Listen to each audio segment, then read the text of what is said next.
Good I think stuff. it Okay, will. well, are we going to start with the new segment? No, What are no, we? Okay, we'll okay. end the show on this. All right, all We've right. talked about the UK. Let's stay with the UK because it's at least it's topical for today. And Prime Minister Starmer is saying that his government, they plan to introduce legislation to do something very interesting. They're going to add Bitcoin to the balance sheet to know the Bitcoin transactions under £600 exempt from capital gains. No. They plan to reduce the voting age to 16 I over love there this story for so the much. next general election. Currently, it's 18 is the age that which you could vote, just like many other places. You got to be 18, and yeah, okay. The goal for this, they say, is to modernize democracy, and so by expanding it to allow people at ages 16 and up is going to be helping to achieve that goal of modernization of democracy. Also, with this, they plan to allow people to use their bank cards as voter ID. Bank cards as voter ID. So the list of countries right now, I got a list. It's rather small that allow 16 years and older to vote. And Yeah. so, 6 or 7. Austria, okay. Brazil, all right. Cuba, Ecuador, Greece, Indonesia. Huh. So those countries, they allow 16 and older to vote. Would you say that there are thriving countries that it's improved things? I will leave it up to you to decide.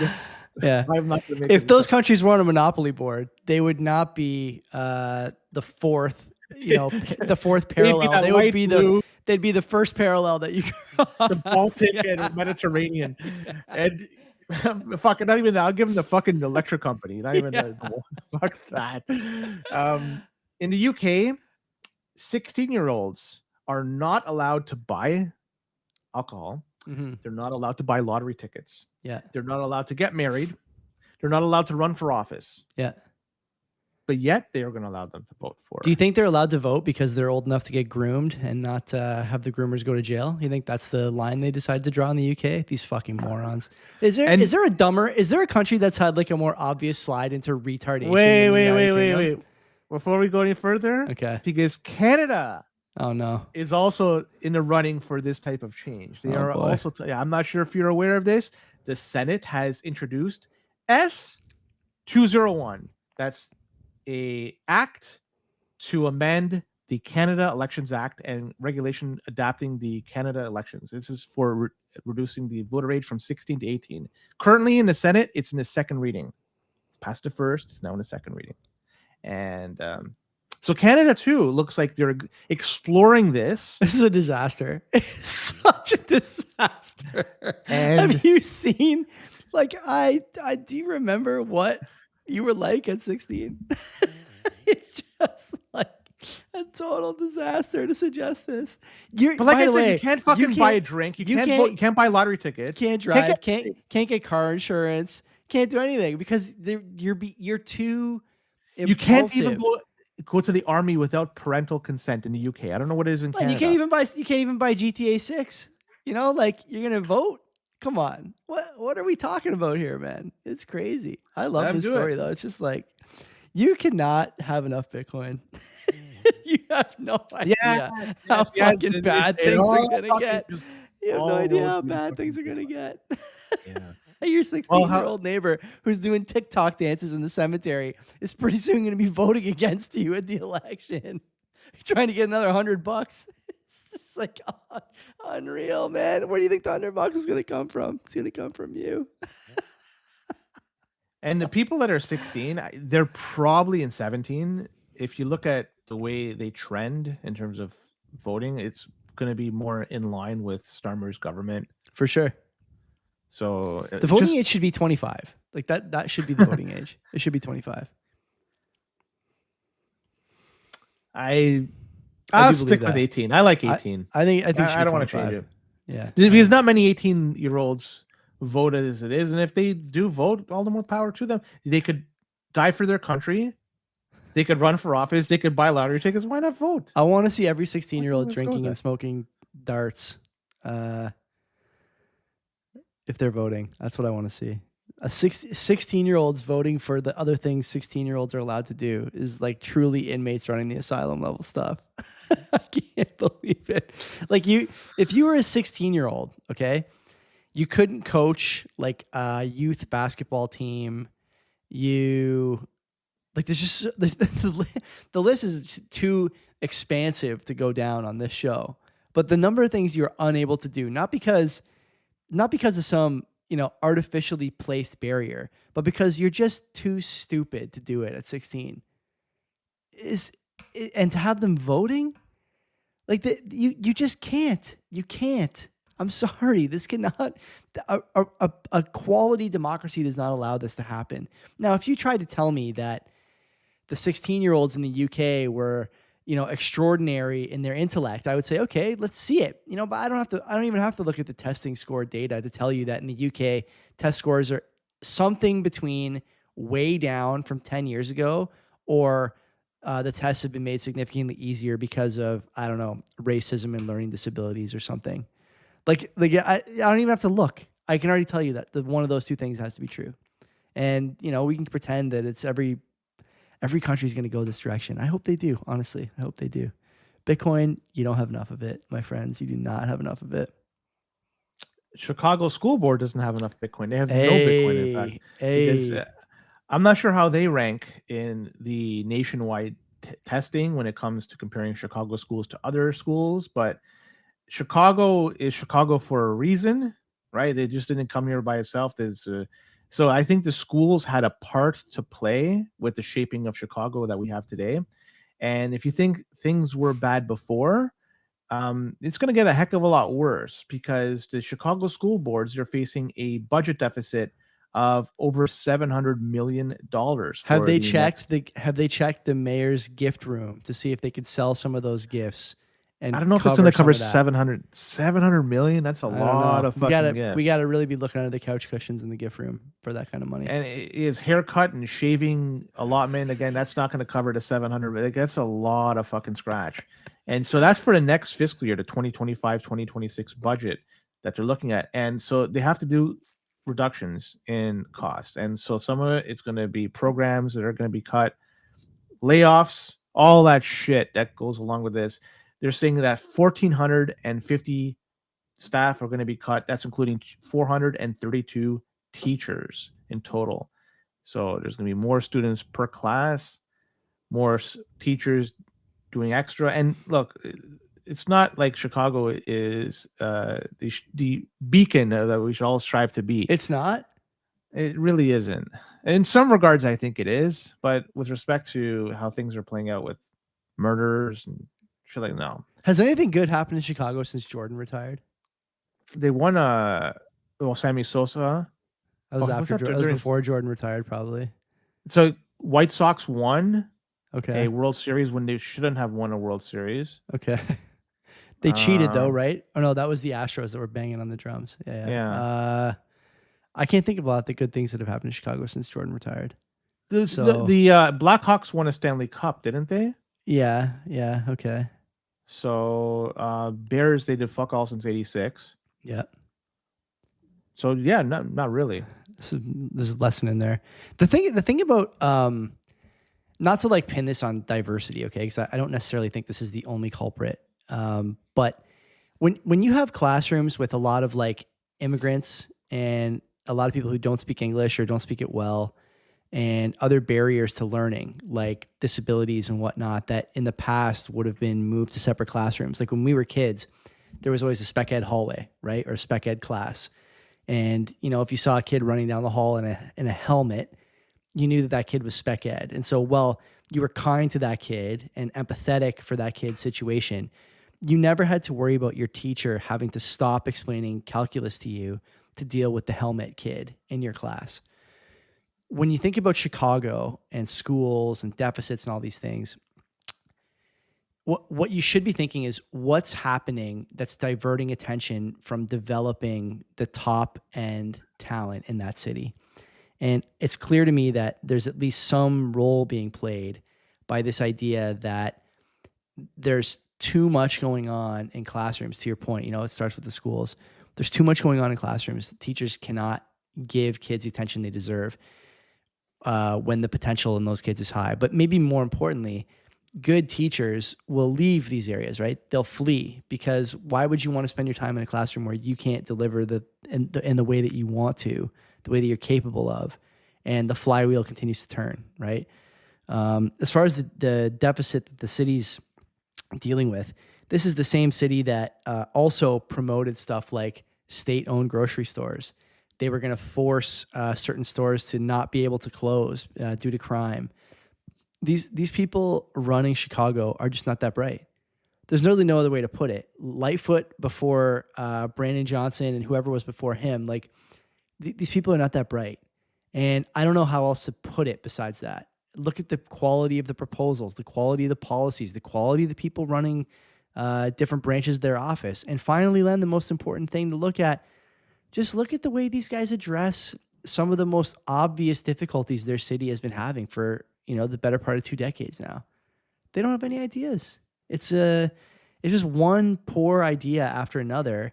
And anyone who criticizes them doesn't get it or is a racist or whatever. But like, it's just the average person, like the normie, doesn't care if they get called a racist or a bigot or whatever for criticizing bad ideas anymore. And that's the way it should be. We shouldn't be afraid to say that a mayor, white, black, Indian, whatever, is doing a bad job if the ideas are bad. Okay. This guy in New York's a good example of this, Mamdani.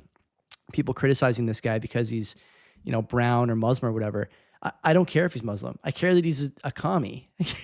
Like whether you're a white commie or a brown commie or a black commie, like I just don't want a communist running the most important city on the planet, arguably. And this is the case for Chicago too. These are important cities in American history and American heritage for a number of reasons. Some infamous, some famous, some somewhere in between. But these cities deserve better than these ideas, and they're not getting it. And I think Chicago residents have a right to and a responsibility, to be frank with you, to start asking why and start working on fixing it. Remember the Chicago School Board? They churn out students that spit out lyrics like Mellow Bucks, saying, I got my blick out, pull up, hop out, boom, I feel like Django with my switch. I wet a bitch up like a pool. So clearly there is an evolution to the English language that I am not. Do you remember, you're a little older than me, but I remember in the early 2000s, Country Grammar came out by Nelly. Do you know Nelly? Yeah. Do you know Country Grammar, that song? No. It's a play on I think it's not the Jeffersons theme song, but it's a sample from another song. Moving on up. The melody. Yeah. Nelly did a song called Batter Up. That's it's a play on the Jeffersons thing. And actually George Jefferson is in the music video. Story for another time. Yeah. But it's funny, like the evolution of the language. I was thinking about this because I saw this clip on YouTube the other day and I thought, man, Len just talked about this a while ago. In the early 2000s, Nelly's Country Grammar was a huge hit on the radio. Moms were singing it. It played at my graduation in grade 8. We used to listen to it in the car all the time. I knew every word to the song. And the song it's like, I'm coming down, down, baby, your street in a Range Rover. And then the radio version goes, boom, boom, baby, ready to let it go. And it's kind of just like censored. Played everywhere, okay? The uncensored version of that song is, I'm going down, down, baby, your street in a Range Rover, street sweeper, which is a gun, street sweeper, baby, cocked, ready to let it go. He's talking about a drive-by shooting. The chorus of the song is about a drive-by shooting. No one gave it any thought. And so, like, I don't know when exactly that started. I'm not old enough to remember NWA on the radio. I'm not old enough to remember that stuff, but I am old enough to remember Nelly. And I never gave those lyrics a second thought until I saw this video the other day. I thought, holy shit.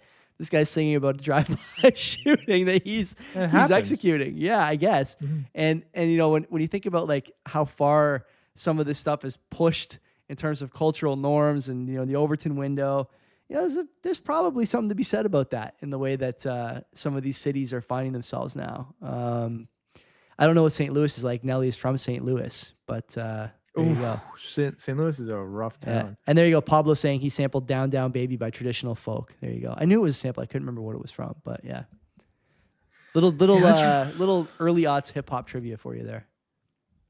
Let's recap what's transpired in Canada in the last couple of weeks or so Sure. in the world of crime. And it was a Zero Hedge article by Mark Jantovic that Yeah, talked Mark about wrote it. it. So, Yeah. and so, everybody, I think, heard of the name Jane Kreba. She was murdered in December 2005 at Eaton Center. And it was a very high profile shooting, and it helped sway the election that was during being played out during that time. The guy that was responsible for the murder, Jeremiah Valentine, well, apparently he was assessed at a 76% probability of reoffending if released. So you're hearing this stat, I guess you'd figure, why release him? They did. In January of this year, he was released. He was paroled. And shortly thereafter, just a couple of weeks ago, he shot up somebody, killed somebody in Montreal. So there we go. Revolving door. Yeah. Then we heard about this lady, the former, she was a retired nurse, Shaznaz Pestonji, what, I'm going to butcher her name. Anyway, 71-year-old. She, poor lady, she just celebrated her 47th wedding anniversary with her husband earlier this month, and that's going to be the last time that they're going to celebrate it, because she was stabbed to death in the East End of Toronto by a 14-year-old.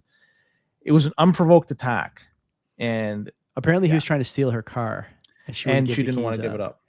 So clearly, whatever. Then we had this other dude, this Akash Kumar Kant, and he was trying to hire a 15-year-old girl for the purpose of getting his rocks off. Unbelievable. And it turned out it was an undercover cop by Peel, and so it was a sting operation, nabbed him. So went to court, and looks like if he was going to be sentenced to the maximum amount, it's going to impact his immigration status and his citizenship. Do we not want his immigration status impacted by this? Like, what am I missing here? Apparently, we want these things not to jeopardize him getting status or citizenship in Canada, nor sponsoring his wife. Now, considering he was trying to hire an underage girl, to do something, and he still has a wife, like, why is she still with him after hearing? I don't understand that. Then we also have, this past week, an 82-year-old dude in St. Catharines, Ontario.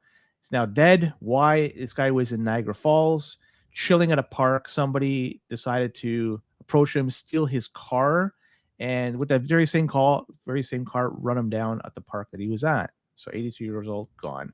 Then just a couple of weeks ago in Oshawa, we had a 14-year-old and I think a 13-year-old. They abused a pizza person, somebody working at Pizza, and just a couple of girls, and they're saying potentially this could have been motivated by hate towards Islam, because the person that was impacted was a Muslim. There's also a 12-year-old involved in this, and they're not going to charge him because he's too young. Like, all this happened in the last few weeks, right? Like, you can't say. And then on top of this, then we have Vancouver police. There was this guy that was charged for stabbing somebody just in June of last month, June 11th. Well, a couple of days ago, stabbed somebody again. Why the fuck was he out? It's unbelievable. And so, like, it just keeps going. Like, it's just so much of this. I don't mean to, like, do the smile on my face, but, like, it's just, what could you do besides fucking laugh? You know what I mean? Like, it's fucking pathetic. There was a guy who tried to buy sex from an I just want to ask you, okay, at the risk of, having this turn into something that it's not meant to be, but maybe it is meant to be. I don't know. I honestly don't know what I think about this in this regard, but do you think if a guy named, William Johnson tried to buy sex off a 15-year-old, that he'd be excused of his crime instead of, Cash Cunt Patel or whatever the fucking guy's name was? Do you think that he'd be excused of his crime? Just based on the rationale from the justice, probably not, because it looks like they're trying to. There's something wrong. Status. There's something wrong with that. There's something wrong with that. Yeah. And that is a real problem. It's the same people complaining about two-tier justice that favors one group over another, two-tier healthcare that favors one group over another, two-tier schooling that favors one group over another, turning a blind eye to this. Same people. And I just like I can't imagine sharing a country with these people for too much longer. I think a lot of people who are worth their salt will find small communities to move to, areas that are not dealing with this kind of stuff to move to. And, you know, there'll be more cities like Toronto and Vancouver and others that just become unlivable. Unlivable. You know, and again, like, since we were picking on Chicago's poor policies earlier, like, you know, Toronto is a place where people are dying all the time. Their mayor has time to dance in every single parade the city has. The city then is thinking about hiring a traffic czar. How about a fucking crime czar? How about a budget czar? How about like any of the things that are actually plaguing your city? There's no appetite to fix these things. There's no appetite for it. So I think a lot of people are going to start moving away from these places, and they'll just become overrun by unproductive, unpredictable, and broadly net negative types of people. And we'll see how that goes over the next 15 years. I got some ideas about how it might turn out. Here's something interesting. Food bank usage in Canada, obviously it's going up. I saw this stat. This stat is absolutely insane. I couldn't believe it. So why can't you? I mean, we'll talk about it after, but go ahead. Yeah. Well, I would expect everybody to be using it, not just newcomers. So apparently 73% of food bank users are people that have only been in Canada for less than a year. So people that come here for students, for temporary foreign workers, or maybe newly landed permanent residents. So of the total allotment of people that use food banks in Canada, 73% are from people that live here for less than 1 year. So I think people are being sold all those doctors and engineers can't feed themselves. Is that what I'm being told? Yeah. How about that? You were called. This has been obvious to us on this show for a long time. And it's been obvious to people who listen to this show for a long time. And it's been obvious to anyone who lives in a big city, anyone who goes to shopping malls, anyone who goes to grocery stores for a long time. And you can't, like I said a million times, you can hide it when the percentage of people doing this is very low. But when the percentage of people doing this rises to, 75%, it's impossible to hide. And Boomer is making a great point in the chat. Where do the food banks get their food? Donations. Yeah. From who? From people and corporations. Yeah. How much of an appetite do these guys have to keep doing this? I don't know. There's no work for immigrants. The population grew by 2.5 million since 2022, and we only added 250,000 jobs as an economy. That's government data. So that's probably massaged. You got the food bank usage. What'd you say? 73%, right? I think it was the number I saw. Yeah. People have been here less than a year. And I think also then if you expand that out to 3 years or less, it jumps into the 80s. So you got that going for you. And what is the word that comes to mind with all this? I think with every story we talk about, it's easy to kind of get blackpilled, but we have Bitcoin. So, it's the end of it's society collapsing. The word is unsustainable. The word is unsustainable. Yeah. It's just all unsustainable. It cannot continue. You cannot be the West cannot be the world's soup kitchen, food bank, employment center. Like it just doesn't work. It does not work.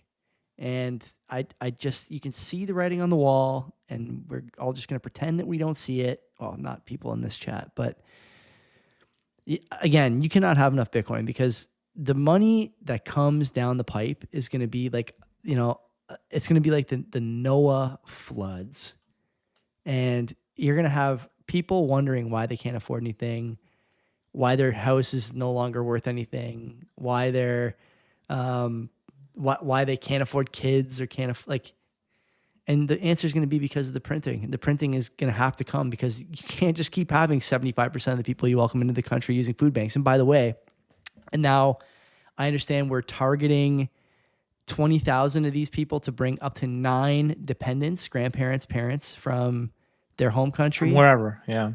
So, I mean, you're really going to multiply this by 9 and try to get people who are old. You've been sold this false bill of goods. And again, there's a reputational investment by people who have been pimping this, from your family to your colleagues to your neighbors. We need to do this. Our demographics aren't shifting, that we're getting too old. What, how does bringing in 9 people for every one person, all of whom are going to be older than the one person, help the demographics? Like, who still believes this? Who still believes this? This is this is a shift. This is a shift in demographics that you're not going to be able to bounce back from. And most importantly, they're all going to vote one way. Stockwell Day talked about this with me on the show a couple of weeks ago when he was on, that immigrants come to Canada and are generally conservative, small c conservative by nature. They value traditional stuff, their family, all that. But when they come here and can't afford anything, they need handouts. And you shift from small c conservative to small l liberal very quickly when your stomach depends on it. And I think this is hard to argue with. I can't imagine people still making a case that this is about demographics in terms of aging populations. It's clearly not. Like, it's clearly not about any of that stuff. It's about prolonging power for one party, and it's working. And it's going to keep working, I don't see a path to the Conservatives winning an election anytime soon. Do you? Yeah, it's certainly possible. Oh, fuck. Because How? Well, there's only one of two parties that are going to govern. Yeah. And if this guy that's in power right now pisses off people, they're going to vote for the other party. I think some people might, but the one thing I disagreed with Stockwell on was that the undecided middle decides an election. I think those days are done. No. I'm a believer of that. There's still enough undecided middle that will be the tipping point one way or another. I don't think there's enough in either of the camp to keep it going. So, all right, let's go to the new segment of the show, Joey. I want to go through. Is there a graphic for this? Should I put a graphic? No graphic. Okay. We'll call it the Hamilton versus Brampton man. Okay, I got two stories here. Okay, yeah. And people listening or watching, you can play at home as well. This is strictly for Joey, so they can partake in this as well. So I have 2 stories. All right. One is for a Brampton man, and one is for a Hamilton man. Since you were born in Hamilton, I'm hoping that you'll be able to figure out which of the two is more local to Hamilton. So I'll give you the 2 stories. So the first story we have: man accused in real estate fraud faces charges because he was accused of defrauding more than a dozen would-be homeowners. And this guy's now facing criminal charges. He was accused of taking deposits for pre-construction homes that was not authorized to sell. So I can't get the name. Can I get the name? No. Okay. I'm trying to keep names out of this. Okay. So even after when it became public, the lawyer that was involved with this received calls from 50 people saying they were also victims of this alleged real estate scam. One person even gave $570,000 in deposits, and they're suing him with hopes of getting the money back plus damages. So that's one story. Second story is man faces charges because he was performing lewd acts in front of women traveling on the GO train. And this is a series of incidents that were taking place. Okay. And he's suspected of masturbating in front of women on 4 separate dates. That is lewd. You kind of buried the lead there. Lewd, not doing that justice, I don't think. And the man apparently was continually masturbating over his shorts while staring at women. And police say that he exposed his genitalia to women and masturbated in front of her present. So those are the 2 stories. Story A, we have the man that defrauded a bunch of real estate people have been involved in real estate. Second is we have the guy that was just stroking it on the GO train, which is the Hamilton man, which is the Brampton man. And people at home, you can play it as well. I turned the chat off because I don't want to see if people are telling me the answer. So I'm gonna say that the GO train guy is the Hamilton man, only because there's just not that many new buildings being built in Hamilton that need $500,000 deposits. And I think that probably the Brampton deposit guy is getting money from new immigrants, if I had to guess. And so that's why I wanted the name. I'm guessing he's not going to have a traditional Canadian name, the Brampton guy. So yeah, you're correct. So Moise Kunwar is the guy from Brampton, and he was certainly the guy that was involved in the real estate scam. and the guy that was stroking it was Jonathan Gordon from Hamilton. He's the Hamilton man. Nice. So there you go. So we have the Hamilton versus Brampton man. Very good. So hopefully people at home enjoy this segment. You can play along as well moving forward. How old is John Gordon? Do you know? He looks like he's in his 50s. I'm going to pull up the story quickly. I have it here.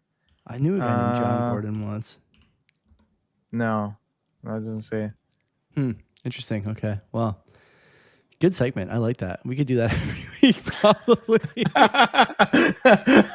Because we always hear a story about this man, that man. So we'll do Hamilton man versus Brampton man. See if we can find out which one of the two belongs to which. Very strong. Very strong. All right. Great. Are we done? Is that it?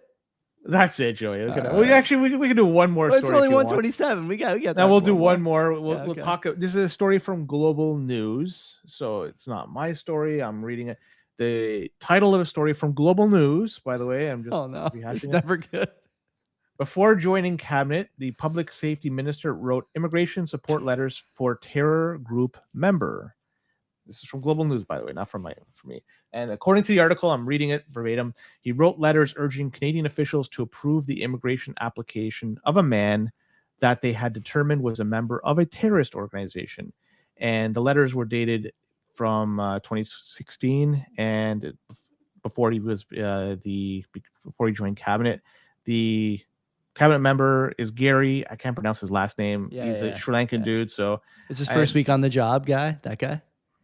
Yeah. He said, I think they're talking about. He's talking about a PAL license with Buddy, who used to be a YouTuber. I can't remember his name. Lawson, something like that. It's kind of a heavier set guy. I saw that clip maybe a month or two ago when the government first came into power.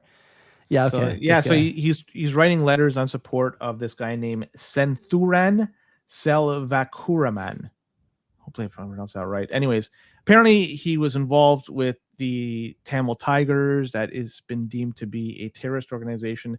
CBSA had said there's national security and public safety implications for having this guy be granted status. Also, as well, this guy claimed to have made a mistake over 2 decades ago when he claimed refugee status back in the UK, based on a false story of relatively low involvement with the Tamil Tigers. How does one have relatively low involvement? And forget about that. What's high involvement? I wouldn't know, but like if you go by Sopranos characters, okay, like are we talking like is relatively high involvement like, Big Pussy, or is it Christopher? And relatively low involvement would be like Meadow Soprano. Like how low on the chain are we talking for relatively low involvement? I don't know. Maybe he's the water boy of the team, and he just simply providing them with refreshments. I have no. Like this guy, clue. Are we talking Paulie Walnuts, or are we talking the guy who empties the registers at Bada Bing? Like where are we on the involvement scale here? I don't know, but he's here in Canada for now, at least, and it looks like they're trying to act to get him removed. Interesting. So. Do we know where he is? Do they know? No, I didn't. I love it. Sorry. He wanted to move to Toronto. So is he in Toronto? Put an air tag on him. Get an air tag on this guy. I guess. Well, whatever. That's it, Joey. That's it for today. I hope you enjoyed this episode, and I hope you enjoyed our new segment. I'll be back next week with hopefully some new stories. Brampton versus Hamilton, man. And play along at home. Maybe you'll win a prize if you get right. We all win a prize. Let me tell you that. We're all fucking winners. Oh, God. All right, we're getting out of here. Come back Wednesday for me and for Joe Barbuto and I talk about the downfall, the decline the Boomers are in for. I can't wait to hear more about it. It's right up my alley. Until then, take care of yourselves. Don't write support letters for Tamil Tigers.